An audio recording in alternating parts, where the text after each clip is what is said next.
The first GPS was Greek, ancient Greek, and it was created by the Ionians, which is today Western Turkey, in the 7th century BC. The first map in the history of mankind was carved in a cave 30,000 years before the birth of Christ. The first satellite positioning system, the forerunner of today's GPS, was designed in the 7th century BC by the Ionian Milesians from Miletus, who used the stars as satellites. Aristotle understood the shape of the Earth. Ptolemy still provides the technique for visualizing modern geographical knowledge. In the Middle Ages, the road to heaven was mapped. America's name was not first written in a book but on a map. And for China, America is in the east.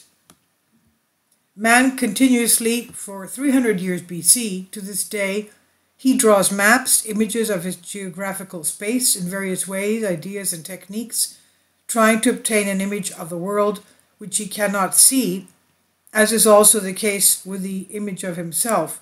The illustrator, the illustration, the map, the representation is an existential element of our presence in life, according to the emeritus professor of cartography of Auth, Evangelos Liverato, who responded to the invitation of the Gero Vasiliou Wine Museum to present to a wide audience without scientific knowledge about cartography, map making, the maps that change the world. Man's relationship, he says, with the earth is man's relationship with himself. All of us, if we did not see our face in a reflection or mirror or lake like Narcissus, we would never be able to see our face, said the professor, showing the audience a characteristic painting by Salvador Dali. Dali from the back painting Gala from the back externalized by 6 virtual corneous provisional reflection in 6 real mirrors. From petroglyphs to mathematical models.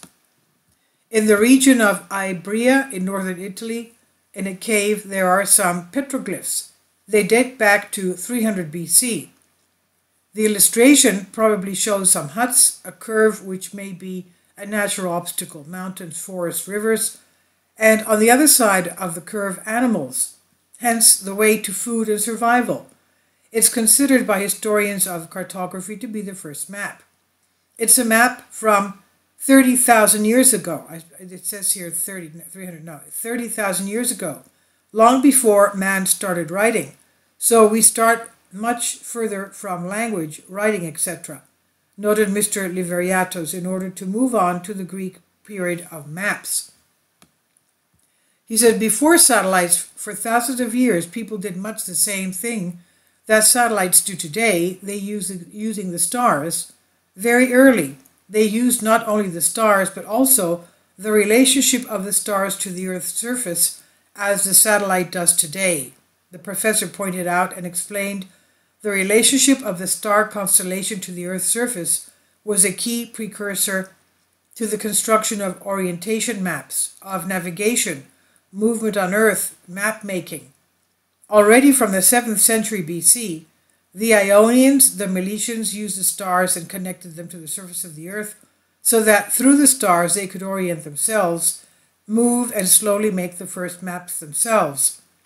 3 or 4 centuries later, the ancient Greeks understood the shape and described the Earth's sphere, while the equipment of the sphere with meridians and parallels so that it's possible to locate a position appears from the period of Hipparchus in the 2nd or 3rd century BC. The father of geography. In the 2nd century AD, Ptolemy gathered all the knowledge that existed until then in the Greek world and wrote a book with 7,000 known places of his time, with their coordinates on the globe, with latitude and longitude.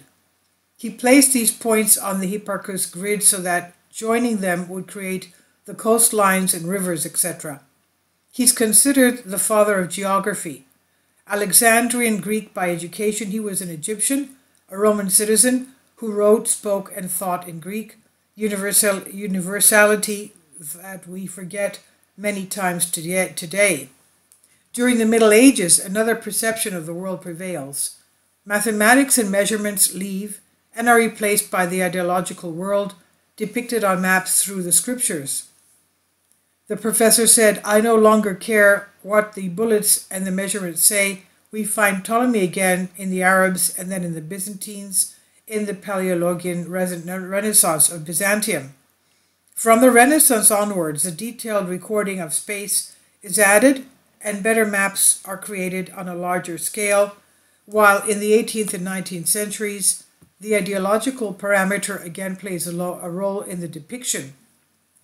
In the modern era, the ideological factor recedes and statistics enter."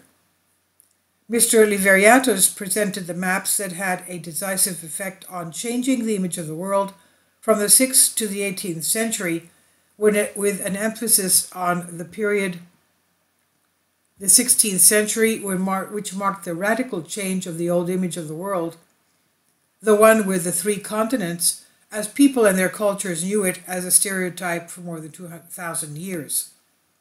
Station 1, the dawn of paradise. In 550 AD, at the time of Justinian I, a merchant from Alexandria, known as Cosmas the Voyager, the traveler of India, maps a theory of the world, and according to him, the earth floats in the ocean and is a rectangular parallelogram, just like the Holy Altar. Everything starts from heaven, which is in the east. The map, only 3 centimeters in size, is found in a handwritten psalter in the Holy Monastery of St. Catherine on Mount Sinai in the Sinai Peninsula in Egypt. It has no relation to reality, but it is ideology. It's based on the dominant ideology of Christianity at the time. The stereotype of paradise mapped in the east is the same as in medieval maps, with the difference that the earth becomes round. Station 2, the great enigma of the Carta Pisana. Between 1270 and 1300 AD, even before the Byzantines of the Paleologian Renaissance of Byzantium brought back Ptolemy and his coordinates, a map appears engraved on animal skin. The Carta Pisana is the oldest surviving nautical chart in the world. It has engraved the Mediterranean, the Iberian Peninsula, Greece, Cyprus, the coasts of Asia Minor, Italy, Corsica, Sardinia, Spain, but Byzantium and the Black Sea are not depicted. Its coastlines bear a close resemblance to the maps used today. The Portolan map is today in the National Library of France. It remains a mystery to this day where the Genoese or Pisans who built it took the models from. Station 3, the Renaissance of Ptolemy. In Florence, at the beginning of the 15th century, a great scholar, Emmanuel Chrysoloras, brings from Constantinople the knowledge of Ptolemy, which will have a decisive contribution to the Renaissance, supporting, for example, the invention of perspective in paintings by Filippo Brunelleschi. Byzantine and Western scholars make leaf and wing of Ptolemy's geography, make corrections and use it as a basis of thinking to geographically develop a road to the west. Later, Columbus will calculate his journey based on this preparation. Station 4, the New World. And suddenly everything changes as 2,000 years of knowledge that the continents are 3 are overturned with the voyage of Columbus and the discovery of America. The handwritten map, which shows the new Epirus, the new continent for the first time, is from 1500, and it is today in the Maritime Museum of Madrid. Station 5, the first division of the world.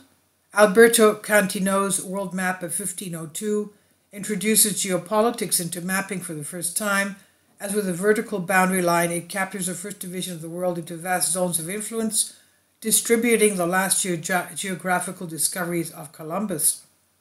Station 6, America's birth certificate. In 2007, German Chancellor Angela Merkel officially delivers to the U.S. Library of Congress a 1507 world map by the German cartographer Martin Wald-C-Müller, who is the first to name the newly discovered land America in honor of Amerigo Vespucci. The map is considered a national monument of U.S. identity, and as it is the first document to use the name America. Station 7, towards the modern Atlantis. With the new discoveries, adjustments are made to Ptolemy's geography.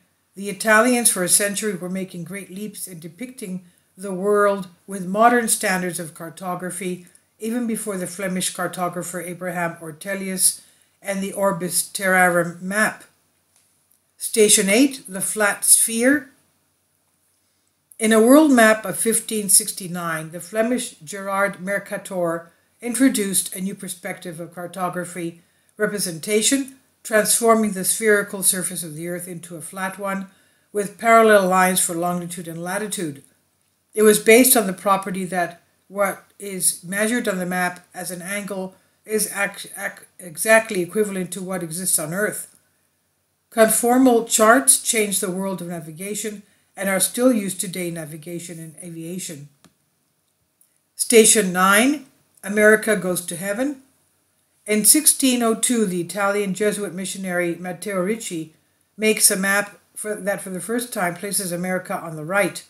The Jesuits received Ptolemaic education in Rome, thus it is assumed that according to the Christian doctrine that paradise is in the east, and the Ptolemaic tradition, as were the three continents on Ptolemy's maps, Ricci adds east towards Paradise, America. This map is very important to the Chinese. All Chinese world maps follow Ricci's pattern. Station 10, the scientific shrinkage of France. The statue of the French Academy of Sciences, founded by Louis XIV, envisioned the creation of better and more detailed maps, but good mapping proved that earlier maps of France depicted it as larger than it actually was. The first detailed state map of France is still a model followed by many countries. And this I've translated for you by Archea Elnica article. I've translated from Greek for you. Please leave your comments and thank you for your support. Kindly support my Patreon account. The daily posts are 5 videos daily, and they are totally different from what I have on my YouTube channel. Thank you so much for your support and that you find all my content so interesting. You'll find the Patreon account details in the description box below.